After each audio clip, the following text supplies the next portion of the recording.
छत्रपति शिवाजी महाराज एक चोर थे, डकैत थे, लुटेरे थे, जो अपने से ताकतवर मुगलों से खुले मैदान में लड़ नहीं सकते थे। इसीलिए वो छुप छुप के मुगलों पे पीछे से वार करते थे। आज भी आपको इंटरनेट पे ऐसे छपरी कीबोर्ड वॉरियर्स मिलेंगे जो ऐसे अनएजुकेटेड कमेंट्स करते रहते हैं और करते रहेंगे। और ऐसे छपरियों का इलाज घर में घुस के नंगा करके मारना ही है। लेकिन फिर भी गलती उनकी नहीं, गलती हमारे एजुकेशन सिस्टम और हिस्ट्री टेक्स्ट बुक्स की है, क्योंकि हमारे महाराष्ट्र में छत्रपति शिवाजी महाराज एक भगवान के समान है, लेकिन स्टेट बोर्ड्स के बाहर के हर हिस्ट्री टेक्स्ट बुक से वो मिसिंग।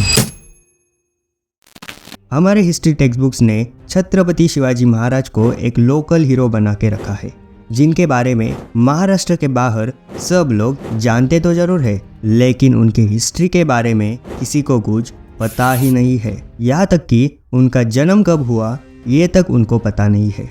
हमारे हिस्ट्री टेक्स्ट बुक्स में हमारे योद्धाओं से ज़्यादा मुगलों और अंग्रेज़ों के बारे में लिखा हुआ है, क्योंकि हमारे योद्धाओं और दुश्मनों में फ़र्क बस इतना ही था कि जब अंग्रेज़ और मुग़ल भारत पे राज कर रहे थे तब उनका इम्पैक्ट सबसे ज़्यादा था। और ये मानना हमारे हिस्ट्री टेक्स्ट बुक्स में क्या होना चाहिए और क्या नहीं होना चाहिए ये डिसाइड करने वाले हिस्टोरियंस का है।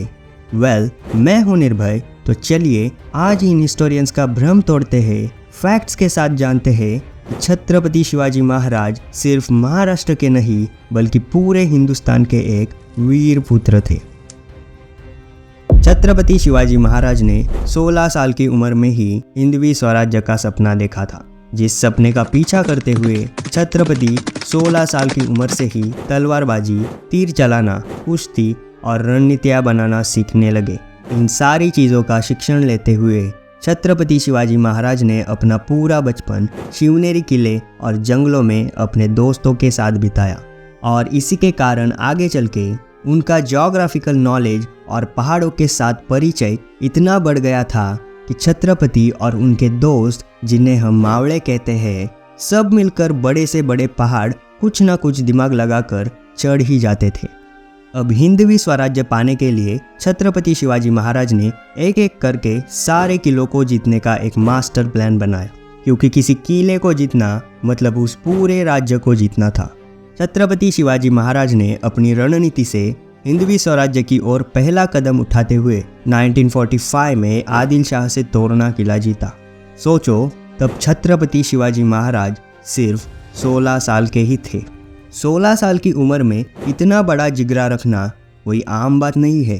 तो अब मेरा सवाल उन सो कॉल्ड हिस्टोरियंस से है कि क्या ये हिस्ट्री हमारे भारत के हर एक राज्य के हर एक स्कूल में पढ़ानी ज़रूरी नहीं है?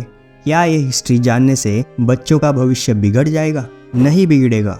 और अगर ये हिस्ट्री हमारे पूरे भारत में नहीं पढ़ानी है तो आखिर क्यों नहीं पढ़ानी है? आप मुगलों के बारे में पढ़ाने में इतना नहीं सोचते जितना हमारे योद्धाओं के बारे में पढ़ाने के लिए सोचते हो, जबकि भारत में 80% लोग हिंदू हैं। तो क्यों हमारे ही योद्धाओं की हिस्ट्री पे पर्दा डालने की कोशिश क्यों हो रही है, जबकि छत्रपति शिवाजी महाराज हर एक धर्म के लोगों को साथ लेके चलते थे, हर एक धर्म के लोगों का ख्याल रखते थे और हर एक धर्म की रिस्पेक्ट छत्रपति शिवाजी महाराज करते थे। भारत का ये नक्शा आपने देखा ही होगा, लेकिन आज ये नक्शा ऐसा ना होता अगर छत्रपति शिवाजी महाराज ना होते तो। सोचिए, अगर आज के भारत पर एक तरफ से मुगल, एक तरफ से अंग्रेज, एक तरफ से पोर्तुगीज और एक तरफ से फ्रेंच अटैक कर दे तो। जिन अंग्रेज़ों ने हम पर 200 साल राज्य किया था वो 17वीं सेंचुरी में ही भारत पे कब्जा करना चाहते थे। सोचिए, उन्हें रोका किसने? छत्रपति शिवाजी महाराज ने। अगर छत्रपति शिवाजी महाराज ना होते तो पोर्तुगीज़ और मुग़ल मिलकर देश को तबाह कर देते, क्योंकि पोर्तुगीज़ की नेवी स्ट्रांग थी और मुग़लों की पैदल सेना। पोर्तुगीज़ को पानी में हराना इम्पॉसिबल था और मुग़लों को ज़मीन पर। लेकिन इन दोनों के शक्ति से ऊपर छत्रपति शिवाजी महाराज की युक्ति थी, जो इन्हें हराने के लिए काफ़ी थी। छत्रपति शिवाजी महाराज ने उनकी युक्ति के दम पर पोर्तुगीज़ से काफ़ी फ़ायदेमंद संबंध बनाए। छत्रपति को पता था कि पोर्तुगीज़ अपने नहीं है, लेकिन उन्हें दुश्मन बनाना ज़रूरी भी नहीं है। तो उन्होंने क्या किया? उन्होंने समझौता किया कि वो मराठों के खिलाफ मुगलों का साथ नहीं देंगे। यानी अगर छत्रपति ना होते तो अलग अलग कोने से लोग भारत को खा जाते। आपने शायद ही कभी नोटिस किया होगा कि भारत के साउथ में जितने मंदिर है उतने मंदिर भारत के नॉर्थ में नहीं है। इसके पीछे का रीज़न है देश की आइडेंटिटी मिटाने की कोशिश। अब ये कोशिश किसने की थी? देखो, हमारे देश की आइडेंटिटी मिटाने की सबसे पहले कोशिश मुगलों ने की। उन्होंने उत्तर भारत से लेकर एक एक करके हमारे भव्य मंदिरों को डिस्ट्रॉय करना शुरू कर दिया, लेकिन उनके हर आक्रमण को छत्रपति शिवाजी महाराज ने रोका। तमिलनाडु में तिरुवन्नामलाई और समुत्तिर पेरुमल ये दो प्रमुख मंदिर हुआ करते थे जिनकी प्रसिद्धि भारत के हर कोने में थी। इन्हें तोड़कर लूटा गया और उनके टूटे हुए पत्थर से मॉस्क कंस्ट्रक्ट हुए। दोस्तों, छत्रपति शिवाजी महाराज की तरह मुझे भी मॉस्क की एग्जिस्टेंस से कोई प्रॉब्लम नहीं है, क्योंकि छत्रपति शिवाजी महाराज ने हर धर्म की रिस्पेक्ट की है। लेकिन एक पंथ को नीचा दिखाकर, गिराकर, लोगों के मन में डर बसाकर ऊपर वाले को खुश नहीं किया जा सकता। ये शैतान का काम होता है। ये बात छत्रपति जानते थे, इसीलिए उन्होंने मॉस्क को गिराकर फिर से वहाँ पहले जैसे मंदिर बनाए। इसका प्रूफ कर्नाटक राज्यकाल सविस्तर चरित्रम में है। मुगलों ने एक समय हमारे देश में इतनी लूट मचा रखी थी कि उन्होंने तकरीबन 1000 से भी ज़्यादा हिंदू मंदिर तोड़ दिए थे और उसी समय को आज मुगल एम्पायर कहते हैं। लेकिन छत्रपति शिवाजी महाराज के होते हुए वो मुगलों की इतनी आसानी से जीत कैसे होने देते? उन्होंने ज़्यादा कुछ नहीं, बस भारत को ऐसे से कुछ ऐसा कर दिया, और ये है the Maratha Empire. Lord Mountbatten ने कहा, had Shivaji been born in England we would not only have ruled earth but the whole universe. Hitler ने कहा कि आपको अगर स्वराज्य चाहिए तो छत्रपति शिवाजी महाराज की तरह लड़ना सीखो।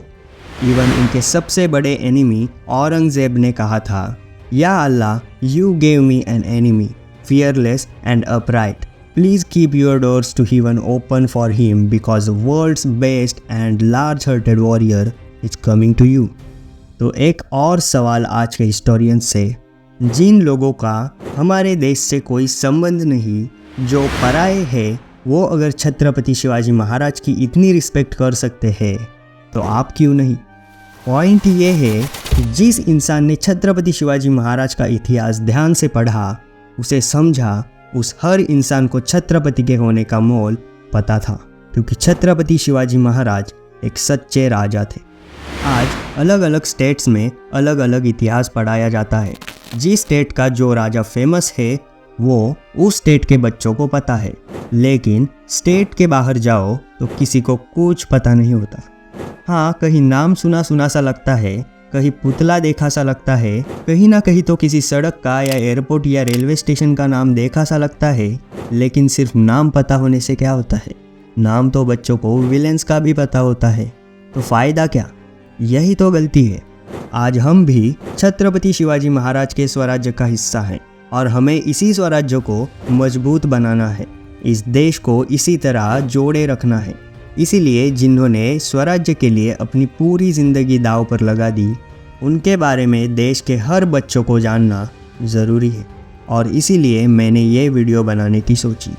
आपको मेरी बात समझ आ गई हो और अच्छी लगी हो तो वीडियो को ज़्यादा से ज़्यादा शेयर करें, क्योंकि किसी को फ़र्क पड़े या ना पड़े मुझे इससे कोई मतलब नहीं है, लेकिन मुझे फ़र्क पड़ता है। मुझे छत्रपति शिवाजी महाराज के बलिदान को पर्दे आड़ ढकने नहीं देना है, क्योंकि जिस देश में हीरोज से ज़्यादा विलेंस का नाम फेमस होता है वो देश कभी आगे नहीं बढ़ सकता।